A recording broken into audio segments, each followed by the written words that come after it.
मेरा टारगेट बिहार के नजरिए से नहीं है। टारगेट तो है, लेकिन टारगेट ये है कि गोडसे के इस दौर में गांधी की विचारधारा आधारित क्योंकि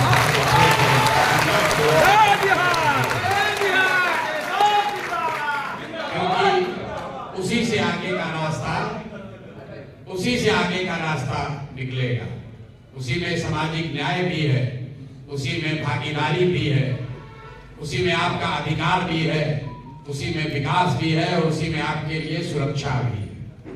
तो टारगेट धर्म स्वराज का चुनाव जीतकर सरकार बनाना नहीं है। धर्म स्वराज का टारगेट ये है कि गांधी की विचारधारा आधारित जो राजनीतिक व्यवस्था है उसको फिर से पुनर्जीवित किया जाए। इसलिए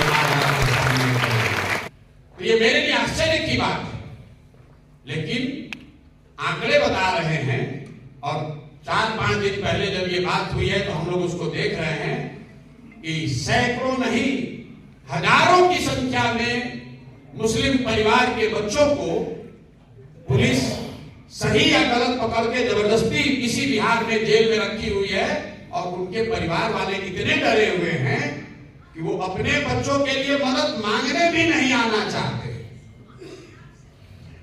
ये मेरे लिए आंख खोलने वाली बात है। ऐसा कैसे संभव है? लोग कह रहे हैं कि किसी ने बताया यहां लोग साथी बैठे हुए कि वो लोग लज्जा से नहीं आ रहे कि किस मुंह से करने आए। किसी ने कहा वो डर से नहीं आ रहे हैं, किसी ने कहा इसलिए नहीं आ रहे कि उनको विश्वास ही नहीं है कि कोई मदद कर सकता है। कोई लोग ये बता रहे हैं कि लोग इसलिए नहीं आ रहे कि एक आदमी जेल में है, हम जाएंगे हल्ला करेंगे तो हमको भी और पकड़ लेगा, तो आदमी और पकड़ा जाएगा। इस बात के लिए पिछले 4-5 दिन से मैं सीख भी रहा हूं, उसको समझने की कोशिश भी कर रहा हूं। और किसी ने कहा, शिक्षक महोदय ने, कि प्रशांत जी लीगल एड देंगे ना। भाई लीगल एड नहीं देंगे। लीगल एड देने वाले हमको लोगों ने बताया यहाँ 2-3 संस्था है, कुछ इंडिविजुअल भी हैं जो उनको कानूनी मदद कर रहे हैं। हमने ये तय किया है कि अगर कोई मुस्लिम बच्चा, अगर कोई मुस्लिम परिवार का लड़का गलत तरीके से प्रशासन ने, व्यवस्था ने, पुलिस ने उसको पकड़ लिया है और हमारे साथी जो कमेटी हम लोग एक बना रहे हैं वो इस बात की ताकीद कर दे कि उसके साथ गलत हुआ है या कोर्ट से उसको बेल मिल गया है, बेलर नहीं होने की वजह से वो बाहर नहीं आ पा रहा है, वो आदमी उस केस को आप हमारे पास लाइए, उसको इंसाफ दिलाने की पूरी जिम्मेवारी प्रशांत किशोर की व्यक्तिगत हमारी जिम्मेवारी होगी। आप मैदानी कारवां में जा रहे हैं, धर्म स्वराज का प्रचार कीजिए या मत कीजिए, हमारी बात कीजिए या मत कीजिए। 2 तारीख से रमजान का मुबारक महीना शुरू हो रहा है। आपसे आग्रह कर रहे हैं, अगर आप किसी को जानते हैं जिसके साथ ऐसी बेइंसाफी हुई है, नाइंसाफी हुई है, आप बेझिझक मेरे ऑफिस में 91-216 पर फोन करके उस परिवार के बारे में बताइए, ताकि रमजान से पहले ये आपका कंट्रीब्यूशन है कौम के प्रति।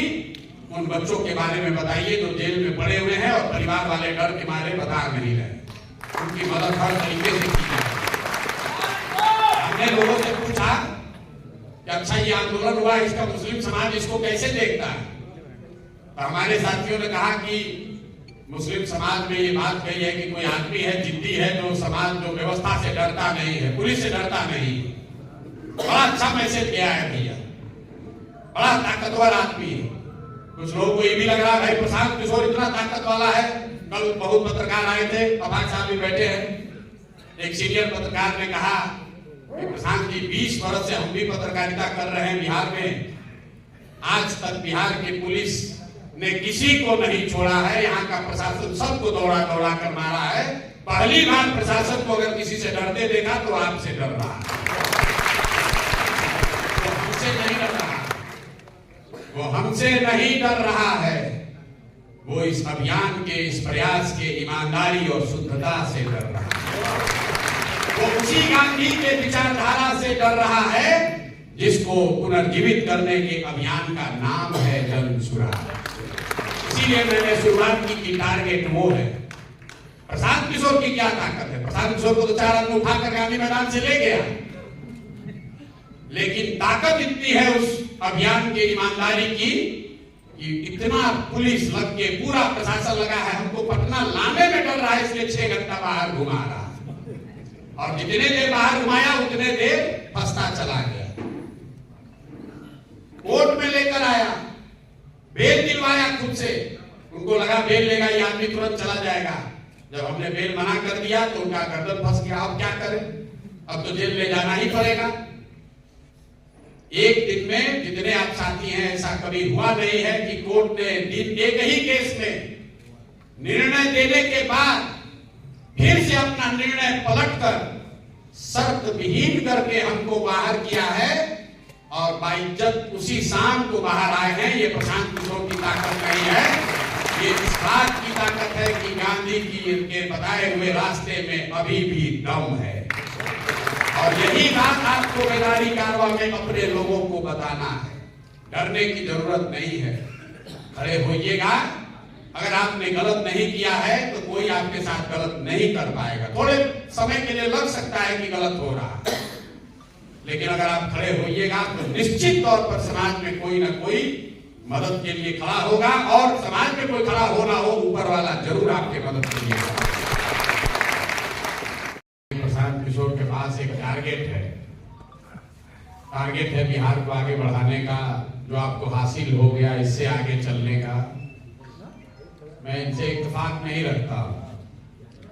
मेरा टारगेट बिहार के नजरिए से नहीं है। टारगेट तो है, लेकिन टारगेट ये है कि गोडसे के इस दौर में गांधी की विचारधारा आधारित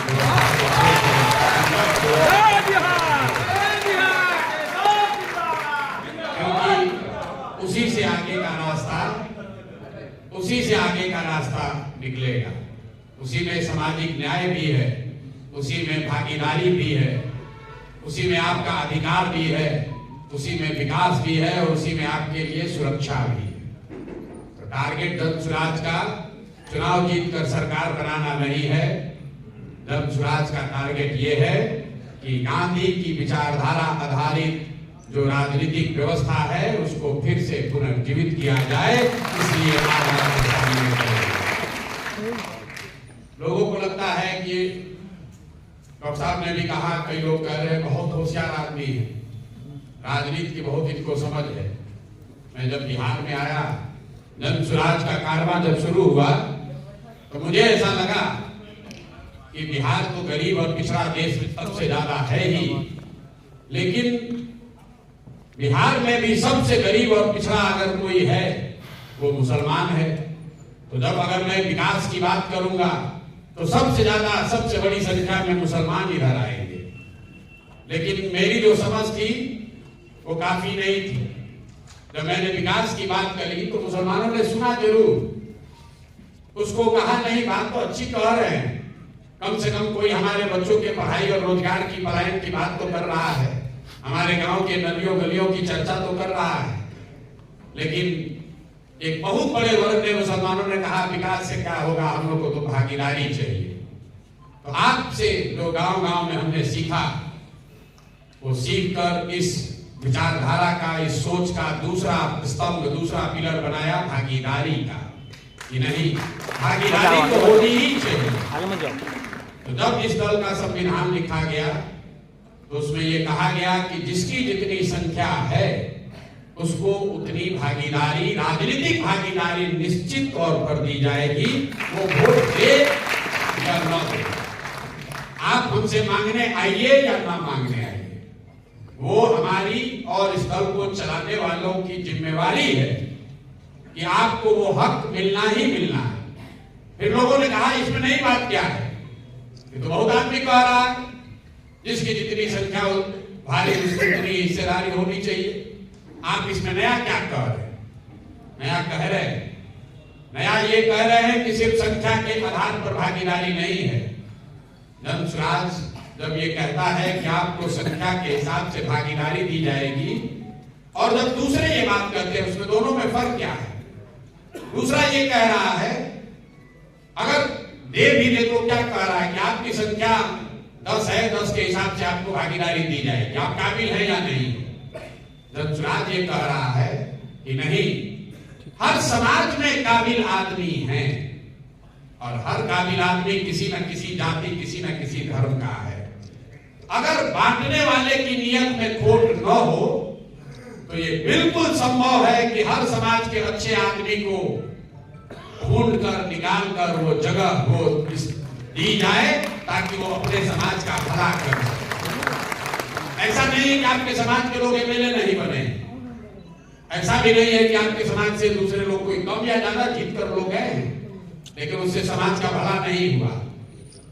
समाज को भागीदारी मिल जाए इससे आपका भला नहीं होगा। समाज से अच्छे चरित्र वाले लोगों को जब भागीदारी मिलेगी तब समाज का भला होगा।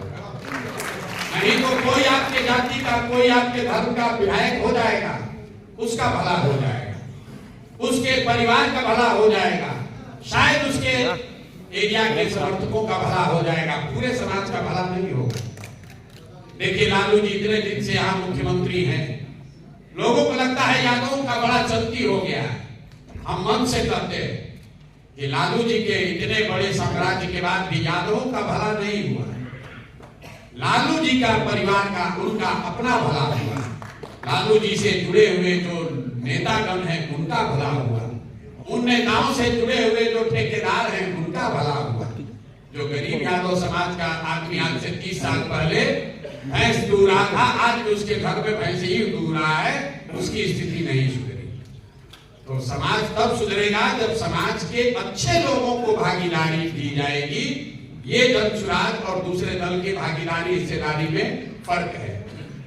दूसरी बात जो आपको आंकड़े बताए जाते हैं कि आपकी संख्या के हिसाब से आपको मिला नहीं, तो जनसुराज ने ये नहीं कहा वोट दे दो तब देंगे। हमने सबसे पहले कहा कि जनसंख्या के हिसाब से 40 मुसलमान कम से कम विधानसभा में चुनाव लड़ना चाहिए। लोगों ने ताली बजाई कि क्या विचार है, इससे कुछ नहीं होगा। सब मुसलमान जुड़ जाएगा, चुनाव आएगा तो पीछे 22 को देंगे तो उसके बाद आपके पास पीछे हटने का रास्ता नहीं। इसलिए इसी हज भवन के पवित्र जमीन पर पिछली बार जब मैं आया था तो मैंने ये घोषणा की थी कि 40 जगहों पर कम से कम मुस्लिम साथी चुनाव लड़ेंगे। उसके बाद अभी तक क्या किया हम लोगों ने, पूरे बिहार से यहाँ पर बहुत सारे मुस्लिम साथी हम लोग के बैठे हुए हैं जो उस बैठक में बुलाए गए और 243 सीटों में 75 सीट सबके सहमति से ऐसा चुनकर निकाला गया जो सारे मुस्लिम नेताओं को पता है कि इन 75 में से ही 40 जगह कहीं ना कहीं टिकट मिलेगा ही मिलेगा। सीटों का चयन चुनाव से साल भर पहले करके जो भी मुस्लिम साथी चुनाव लड़ना चाहते हैं उनको ये बता दिया गया कि आप अपने यहाँ तैयारी कीजिए, ये 75 सीट है, इन 75 में से ही 40 जगह आपको कहीं ना कहीं टिकट मिलेगा, आपको लास्ट तक के लिए रोक नहीं रहे। ये आपको सूचित भी कर रहे हैं कि जो इस हज भवन में मैंने पिछली बैठक में कहा था उस पर काम करते हुए हम लोग कई कदम आगे बढ़कर उस चीज पर इम्प्लीमेंटेशन कर रहे हैं। अब एक नई बात मुझे जो 15 दिनों में पता चली, जिसकी वजह से आज मैं आया हूं, क्योंकि ये बेदारी कारवां जो है, ये भागीदारी का मामला कि प्रशांत किशोर ने कहा कि 40 लोगों को भागीदारी देंगे, ये बात जनसुराज से जुड़े हुए सारे मुसलमानों को पता है, इनके जरिए समाज को भी बड़े वर्ग को पता है और उस पर काम भी हो रहा है। उसके हिसाब से मुस्लिम समाज में जनसुराज की थोड़ी बहुत पकड़ भी पड़ी है। लेकिन अभी 15 दिन से जब हम बीपीएससी अभ्यर्थियों के आंदोलन में जुड़े तो मैंने देखा कि उसमें मुस्लिम छात्र नहीं, 4 लाख बीपीएससी अभ्यर्थियों ने परीक्षा दिया है। तो जनसंख्या के हिसाब से 80,000 लोग बीपीएससी के मुस्लिम समाज से होने चाहिए। उतने तो है नहीं क्योंकि इस समाज में पढ़े लिखे लोगों की जनसंख्या कम है, लेकिन बीपीएससी का आंकड़ा बताता है कि करीब करीब 40,000 विद्यार्थियों ने, मुस्लिम समाज के विद्यार्थियों ने बीपीएससी का एग्जाम दिया है। लेकिन आंदोलन में अगर आप देखेंगे तो उसमें इक्का दुक्का ही कोई मुस्लिम लड़कों का नाम दिखेगा। जब मैं गर्दनीबाग गया, वहां पर भी कोई मुस्लिम साथी नहीं मिला। जब मैं गांधी मैदान में बैठा, वहां पर भी कोई मुस्लिम साथी इतना नहीं दिखा। तो जब ये बेदारी कारवां के हमारे साथी, हम लोग कुछ 2-4 दिन पहले बैठे थे, तो मैंने ये सवाल उठाया कि भाई सारे समाज के बच्चे आ रहे हैं, मुस्लिम समाज के बच्चे क्यों नहीं आ रहे? अन्याय तो उनके साथ भी हुआ है। तो उसी चर्चा में जो नई बात सीखने को जानने को मिली कि सर अन्याय तो मुस्लिम समाज के साथ भी हुआ है, लेकिन मुसलमानों में इतना डर है कि जो अभ्यर्थी है वो समझता है कि मैं जाऊंगा आंदोलन में तो कोई पकड़ा जाए या ना पकड़ा जाए, हमको पकड़ के अंदर कर दिया जाएगा। और उस पर करीब उस दिन 1-1.5 घंटे चर्चा हुई है, क्योंकि हम दिल्ली से आकर राजनीति नहीं कर रहे हैं। 2-2.5 साल से गांव-गांव गए हैं, लोगों ने अपनी हर तरह की समस्याओं के बारे में बताया है, समूह में बताया है, मिलकर अकेले में बताया है, जलसों में बताया है, तकरीरों में बताया है। लेकिन मुझे 2-2.5 साल में किसी मुसलमान ने ये नहीं कहा कि हमारे बच्चे को किसी ने गलत पकड़कर जेल में डाल दिया है, आप हमारी मदद कीजिए। तो ये मेरे लिए आश्चर्य की बात है, लेकिन आंकड़े बता रहे हैं। और 4-5 दिन पहले जब ये बात हुई है तो हम लोग उसको देख रहे हैं कि सैकड़ों नहीं हजारों की संख्या में मुस्लिम परिवार के बच्चों को पुलिस सही या गलत पकड़ के जबरदस्ती किसी बिहार में जेल में रखी हुई है, और उनके परिवार वाले इतने डरे हुए हैं कि वो अपने बच्चों के लिए मदद मांगने भी नहीं आना चाहते। ये मेरे लिए आंख खोलने वाली बात है। ऐसा कैसे संभव है? लोग कह रहे हैं कि किसी ने बताया यहां लोग साथी बैठे हुए कि वो लोग लज्जा से नहीं आ रहे कि किस मुंह से करने आए। किसी ने कहा वो डर से नहीं आ रहे हैं, किसी ने कहा इसलिए नहीं आ रहे कि उनको विश्वास ही नहीं है कि कोई मदद कर सकता है। कोई लोग ये बता रहे हैं कि लोग इसलिए नहीं आ रहे कि एक आदमी जेल में है, हम जाएंगे हल्ला करेंगे तो हमको भी और पकड़ लेगा, तो आदमी और पकड़ा जाएगा। इस बात के लिए पिछले 4-5 दिन से मैं सीख भी रहा हूं, उसको समझने की कोशिश भी कर रहा हूं। और किसी ने कहा, शिक्षक महोदय ने, कि प्रशांत जी लीगल एड देंगे ना। भाई लीगल एड नहीं देंगे। लीगल एड देने वाले हमको लोगों ने बताया यहाँ 2-3 संस्था है, कुछ इंडिविजुअल भी हैं जो उनको कानूनी मदद कर रहे हैं। हमने ये तय किया है कि अगर कोई मुस्लिम बच्चा, अगर कोई मुस्लिम परिवार का लड़का गलत तरीके से प्रशासन ने, व्यवस्था ने, पुलिस ने उसको पकड़ लिया है, और हमारे साथी जो कमेटी हम लोग एक बना रहे हैं, वो इस बात की ताकीद कर दे कि उसके साथ गलत हुआ है, या कोर्ट से उसको बेल मिल गया है, बेलर नहीं होने की वजह से वो बाहर नहीं आ पा रहा है, वो आदमी उस केस को आप हमारे पास लाइए, उसको इंसाफ दिलाने की पूरी जिम्मेवारी प्रशांत किशोर की व्यक्तिगत हमारी जिम्मेवारी होगी। आप बेदारी कारवां में जा रहे हैं, जन सुराज का प्रचार कीजिए या मत कीजिए, हमारी बात कीजिए या मत कीजिए। 2 तारीख से रमजान का मुबारक महीना शुरू हो रहा है। आपसे आग्रह कर रहे हैं, अगर आप किसी को जानते हैं जिसके साथ ऐसी बेइंसाफी हुई है, नाइंसाफी हुई है, आप बेझिझक मेरे ऑफिस में 91-216 पर फोन करके उस परिवार के बारे में बताइए, ताकि रमजान से पहले ये आपका कंट्रीब्यूशन है कौम के प्रति। उन बच्चों के बारे में बताइए जो जेल में पड़े हुए हैं और परिवार वाले डर के मारे बता नहीं रहे, उनकी मदद हर तरीके से की जाए। हमने लोगों से पूछा कि अच्छा ये आंदोलन हुआ, इसका मुस्लिम समाज इसको कैसे देखता है? तो हमारे साथियों ने कहा कि मुस्लिम समाज में ये बात कही है कि कोई आदमी है, जिद्दी है, जो समाज, जो व्यवस्था से डरता नहीं है, पुलिस से डरता नहीं है। बड़ा अच्छा मैसेज गया है भैया, बड़ा ताकतवर आदमी है। कुछ लोगों को ये भी लग रहा है भाई प्रशांत किशोर इतना ताकत वाला है। कल बहुत पत्रकार आए थे, अभाग साहब भी बैठे हैं। एक सीनियर पत्रकार ने कहा कि प्रशांत जी 20 वर्ष से हम भी पत्रकारिता कर रहे हैं बिहार में, आज तक बिहार की पुलिस ने किसी को नहीं छोड़ा है, यहाँ का प्रशासन सबको दौड़ा कर मारा है, पहली बार प्रशासन को अगर किसी से डरते देखा तो आपसे डर रहा है, वो हमसे नहीं डर रहा, वो हमसे नहीं डर रहा है, वो इस अभियान के, इस प्रयास के ईमानदारी और शुद्धता से डर रहा है।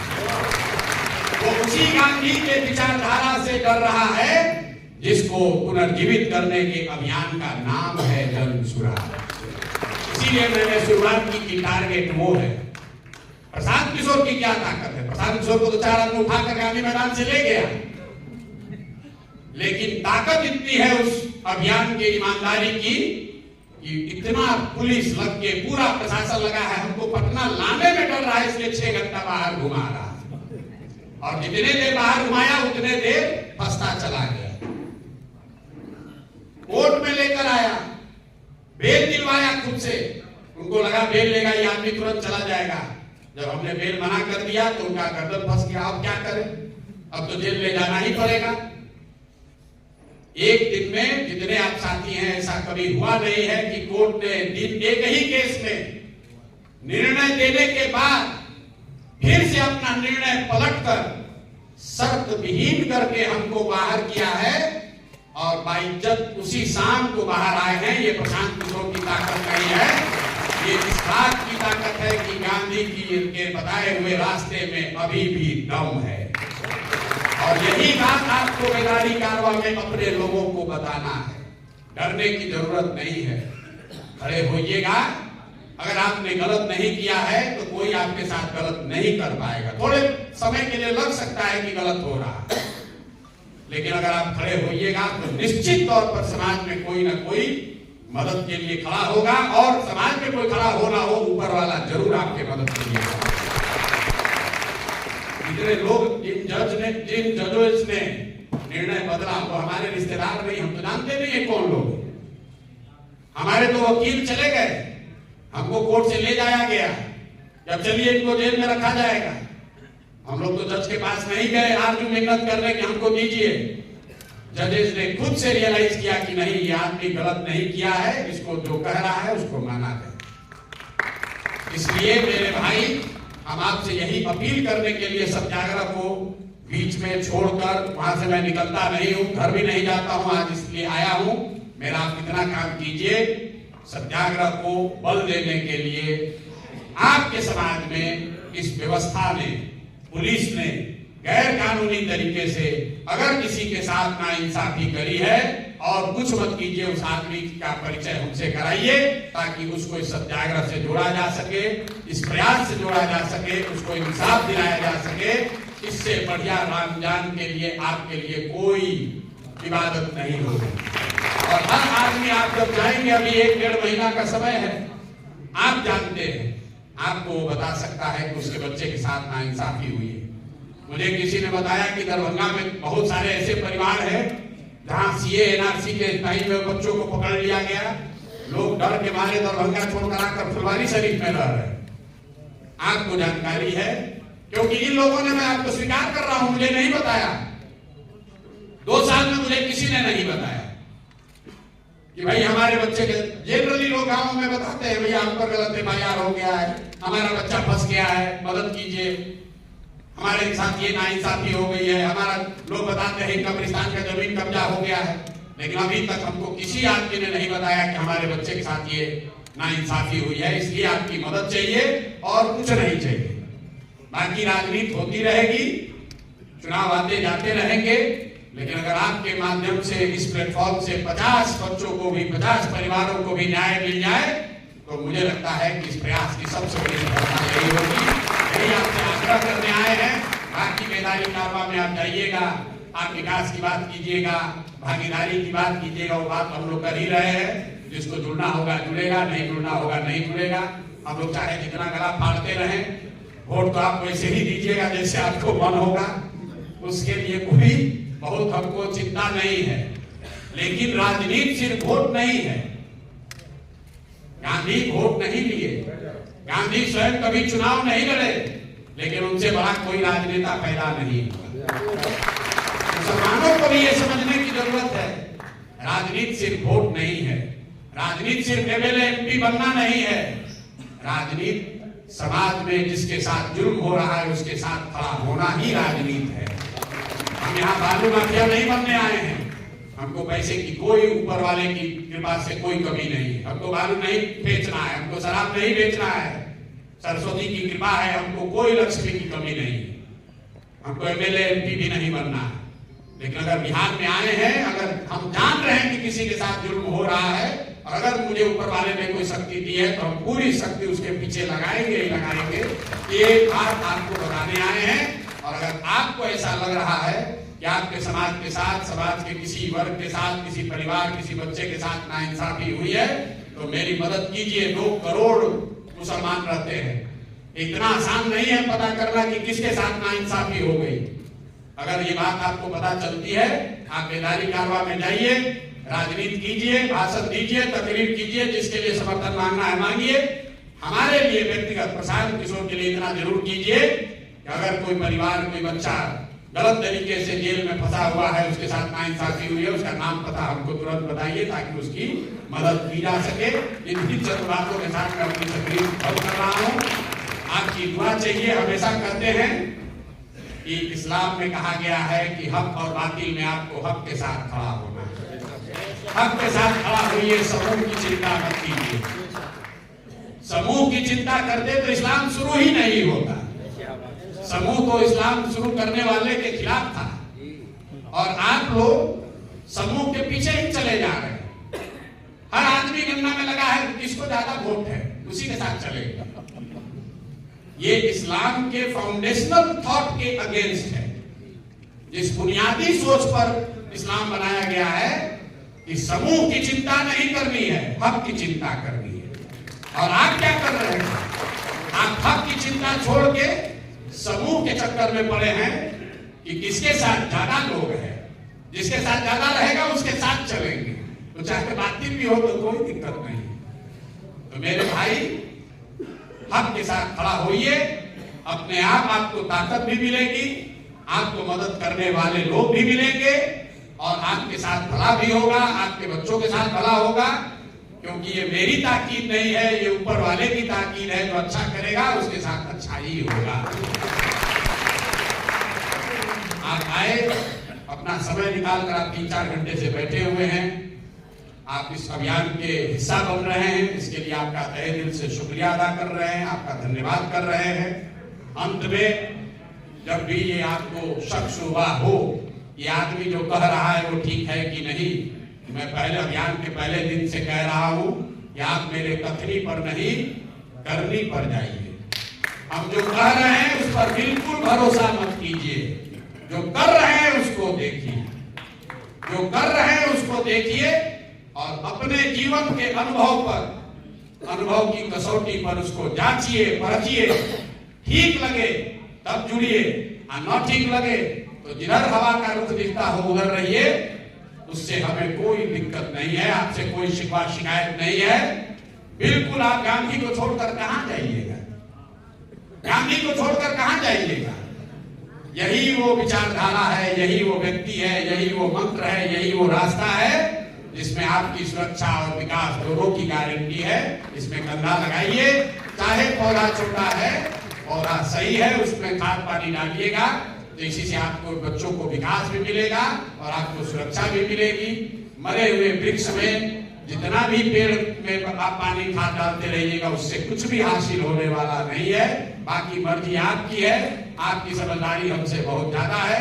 हम चाहे जितनी तकरीर करें, करना आपको वही है जो आपके मन में आपको अच्छा लगेगा। तो आपको अगर ठीक लगे तो जन स्वराज की इस कारवा को आगे बढ़ाइए, क्योंकि ये प्रशांत किशोर का कारवा नहीं है, ये गांधी की विचारधारा आधारित आपका कारवा है। आपके पास वो रास्ता, वो विकल्प है जिसमें आपकी राजनीतिक बंधुआ मजदूरी खत्म हो सकती है, बिहार में व्यवस्था सुधर सकती है। और जब बिहार में व्यवस्था सुधरेगी तो यहाँ से आपको देश का भी रास्ता दिखेगा।